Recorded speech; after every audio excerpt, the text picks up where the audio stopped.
Alright, today is friction part 2, which is kinetic friction. If objects actually slip across each other, then they experience kinetic friction. Remember, kinesis comes from the Greek, or is from the Greek word kinesis, which means movement. Anything that has kina in it involves movement. Kinetic friction also depends on the normal force, but it's even easier than the static frictional force.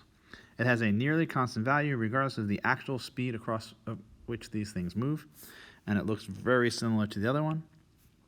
We have that the kinetic frictional force is mu sub k times Fn. Remember, this is in contrast to Fs, well, we know that Fs is less than or equal to mu s times Fn. But here we're saying it's actually equal, that this value is basically independent of the velocity. Caveat for really high speeds and very precise situations, there are cases where as the thing's moving very, very quickly, you do see some velocity dependence, but that won't be relevant to us, and it really requires work. It doesn't seem to arise on itself pretty naturally. All right, here mu sub k is called the coefficient of kinetic friction. It tends to be about half the value of the coefficient of static friction, but that's at best a rule of thumb, not a law of nature. It isn't necessarily true. It isn't that you can just have the static coefficient and you know you have the kinetic, but they tend to be about half like that. And in fact, this chart makes quite clear how really rough that is. We see that, sure, it's about half here, and yeah, I guess you think 0.2 is close to half of 0.5 or 0.06, but you also can see that it's nowhere near half here or here or here. So really think of that as a very rough rule of thumb, but not a rule of nature, a law of nature. All right, a 12 Newton book is sliding across a rough level floor where mu sub k is 0.22. What force of friction does it suffer? Let me draw a picture. Let's say that it's sliding this way. Of course, its free body diagram would look something like this. We have a normal force gravitational force pointing down, a normal force pointing up, and a frictional force which opposes the actual motion. And we know that the frictional force is going to be mu k times the normal force. But we don't have the normal force. We can get it pretty easily, though, because we also can see that Fn minus Fg has to be may, which is 0. So the normal force is the weight.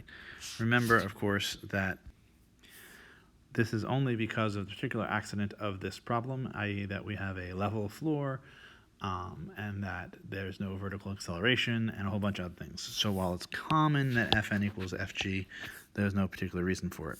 But once we have that, then we can go over here and we can say that the force of friction is 0.22 times the 12 newtons. That is the force of gravity. This turns out to be 2.64 newtons. Right, here we have a box with a weight of 100 newtons that's at rest, is then pulled by a 30 newton horizontal force. Does the box move given the additional facts that mu s is 0.4 and mu k is 0.2? So we should first figure out, do we have enough force for it to move? Our free body diagram, whether it's moving or not, will look something like this, where we have the weight downward, the normal force upward, some resistive frictional force, and of course the applied force that we're pulling.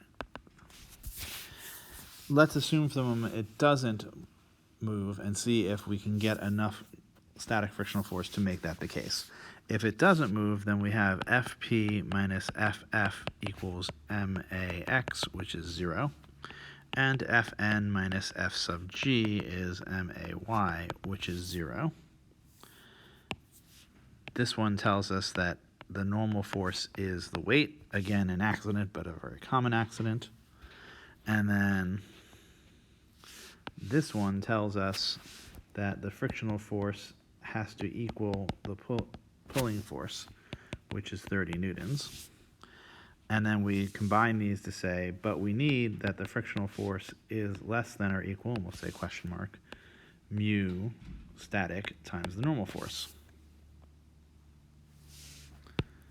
All right, the frictional force is always less than or equal to mu static times the normal force. So is it true that 30 newtons is less than or equal to 0.4 times 100 newtons, which of course is 40 newtons?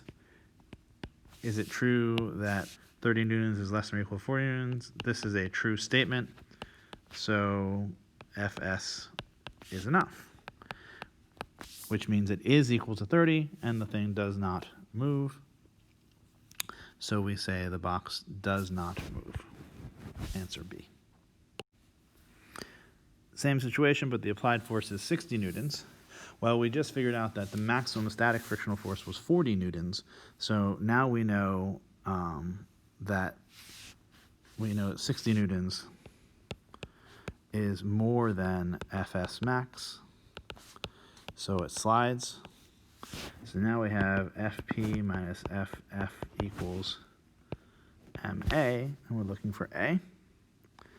But Ff is now simply mu k Fn.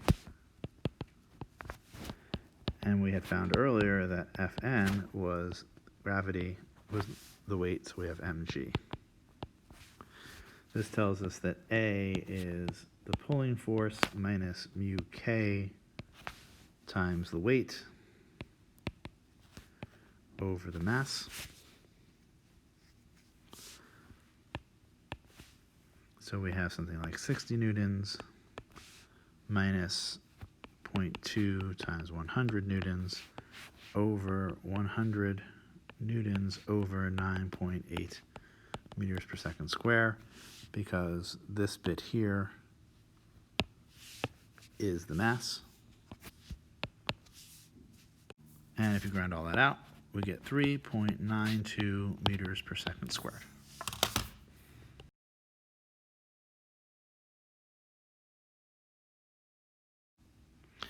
All right, lies that your textbook tells you. We really don't understand friction, but your textbook will tell you it's very simple, that all surfaces are very rough on a microscopic scale, which is true.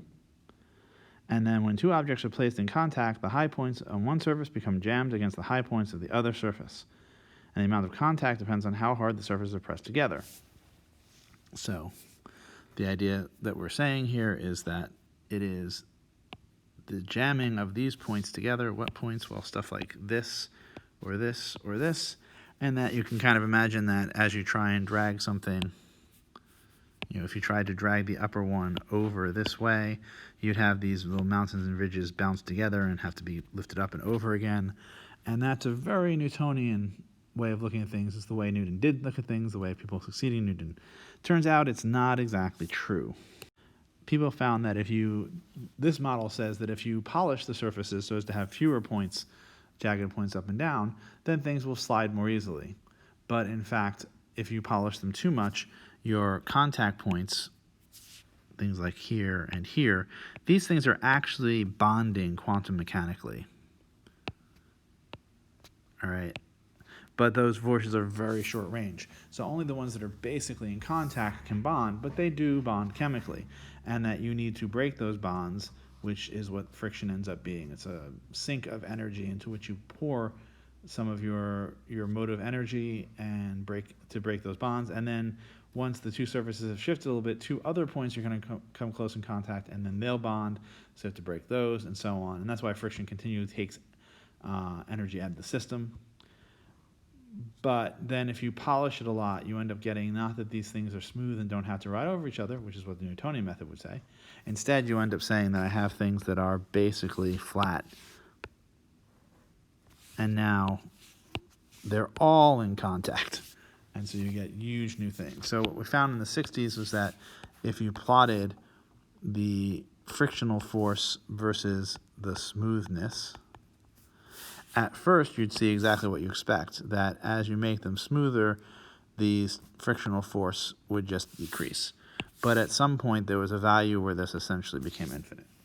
because the two things bonded so tightly that you couldn't slide them past each other at all. This was quite the radical thought in the 60s and 70s, and we don't entirely understand it even now, but it seems to be what's going on. The AP committee does not ask you about these quantum mechanical weird things. They want you to think rough surface, things jam together. And that's fine, but I wanted you to know what's going on in the real world as it is. All right, one last friction problem, conceptual problem.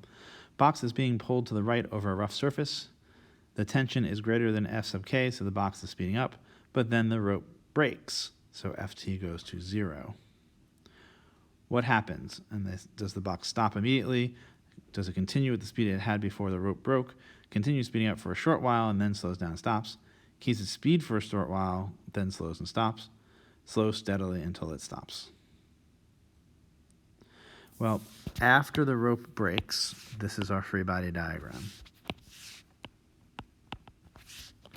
The weight pulling down, a normal force pulling up, and of course we know that it's headed that way, so there's a frictional force this way. And now we can see that the net force points this way, so the acceleration also points that way right away, and therefore it will slow steadily until it stops. It will have a constant acceleration until it reaches 0 speed.